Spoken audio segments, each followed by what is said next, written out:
নমস্কার বন্ধুরা, ভাগ্য আমার চ্যানেলে আপনাদের সকলকে স্বাগত।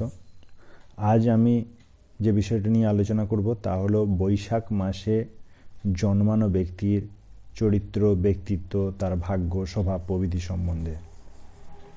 দেখুন, একটা জন্মকুণ্ডলিতে গ্রহদের অবস্থান এবং সেই ব্যক্তি কেমন পরিবেশে বড় হয়ে উঠছে তার উপর তার প্রভাব থাকে, তার চরিত্র প্রকৃতি কেমন হবে। কিন্তু তবুও একটা মাসের প্রভাব কিন্তু থেকেই থাকে ব্যক্তির জীবনে। এখন আমি বলি, সেই বৈশাখ মাসে জন্মগ্রহণ করলে তার ব্যক্তিত্ব, চরিত্র, স্বভাব, প্রকৃতি, ভাগ্য কেমন থাকে সেই সম্বন্ধে বলছি। বৈশাখ মাসে যাদের জন্ম, এদের মানসিকতা হয় উদার প্রকৃতির। জনসাধারণের মধ্য থেকে কাজ করা এরা ভীষণ পছন্দ করে। এরা কাজ গোপন রাখতেই বেশি পছন্দ করে, সকলকে তাড়াতাড়ি বলে দিতে চায় না অত সহজে। এদের জীবনের প্রথম দিকটা কাটে কিন্তু কষ্টের মধ্যে। জন্মকুণ্ডলিতে গ্রহের যদি দোষ থেকে থাকে তাহলে প্রচুর কিন্তু অর্থ অপচয় করে ফেলে এরা। যে কোনো কাজ করার ক্ষেত্রে এরা প্রচণ্ড চিন্তা ভাবনা করে, তারপর সিদ্ধান্ত নেয়। এই মাসে জন্ম হলে ছেলেরা বন্ধুত্ব করতে খুব ভীষণ পছন্দ করে। জীবনের প্রথম ভাগে হয়তো কষ্ট হয়, কিন্তু জীবনের মধ্যভাগ থেকে এদের পরিস্থিতি সামলে নিয়ে উন্নতি লাভ করে। জনসাধারণ থেকে মাঝে মাঝে কিন্তু এরা অপমানিতও হয়। সব সময় বিচার বিবেচনা করে এরা কিন্তু কথা বলতে চায়। এরা বেশ রুচি সম্পন্ন, আলাপী, ভদ্র, বিনয়ী স্বভাবের হয়ে থাকে। বেশিরভাগ ক্ষেত্রে এদের কম বয়সেই কিন্তু বিবাহের যোগ দেখা যায়। এরা নিজেদের চেয়ে কম সামাজিক মর্যাদা সম্পন্ন মানুষের সঙ্গে মেলামেশা করতে বেশি ভালোবাসে। অর্থাৎ সমাজে অতটা মর্যাদা পায় না, সম্মান পায় না, কিন্তু তাদেরকে বেশি ভালোবাসে। জীবনে প্রতিষ্ঠিত হওয়ার জন্য এদের বেশ ভালো রকম পরিশ্রম করতে হয়।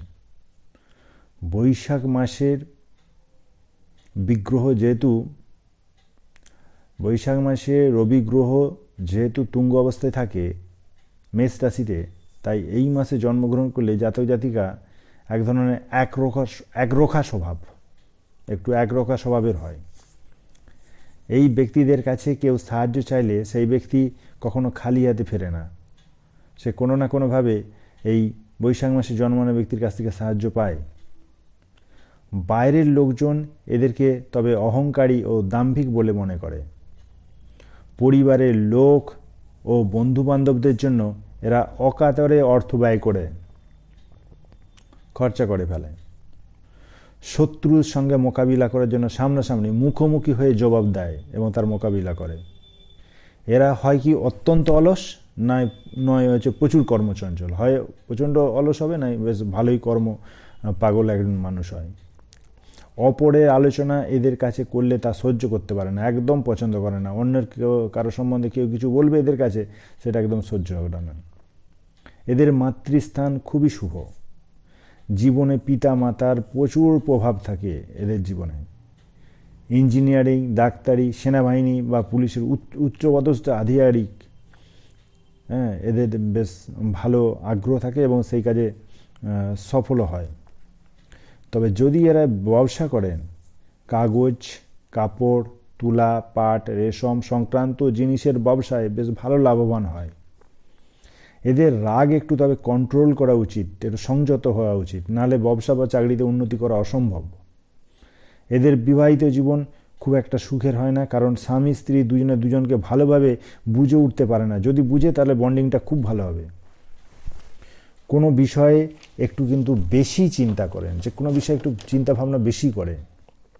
অতিরিক্ত পরিশ্রমের কারণে এদের স্বাস্থ্য কিছুটা ক্ষতিগ্রস্ত হয়। এরা মূলত শিরা রোগ, রতি রোগ, রক্তচাপ বা ব্লাড প্রেশার এবং লিভারের অসুখে কিন্তু ভোগেন। এরপরে বলবো এদের শুভ বর্ণ হচ্ছে লাল। এছাড়াও সাদা, বেগুনি, নীল শুভ। শুভ সংখ্যা 1 এবং 9। শুভ বার হচ্ছে রোববার এবং মঙ্গলবার বা রবিবার বা মঙ্গলবার। শুভ রত্ন হচ্ছে চুনি ও গার্নেট। শুভ ধাতু হচ্ছে সোনা এবং সোনালী রঙের কোনো ধাতু। শুভ মাস বৈশাখ, শ্রাবণ, ভাদ্র ও পৌষ মাস। এই সমস্ত শুভ জিনিসগুলো আমি বললাম। এবার আপনি স্থির করবেন আপনার ক্ষেত্রে আরও শুভ জিনিস কোনটা একবারে নিখুঁত তা জানা যাবে আপনার জন্মকুণ্ডলী বিবেচনা করে।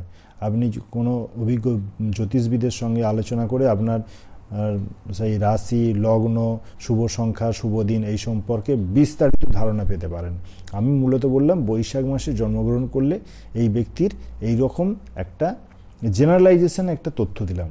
আমার যদি এই তথ্য কোনোভাবে ভালো লেগে থাকে অবশ্যই কিন্তু চ্যানেলটিকে সাবস্ক্রাইব করবেন আর লাইক, শেয়ার, কমেন্ট করতেও কিন্তু ভুলবেন না। সর্বোপরি ভালো থাকবেন, সুস্থ থাকবেন। ধন্যবাদ।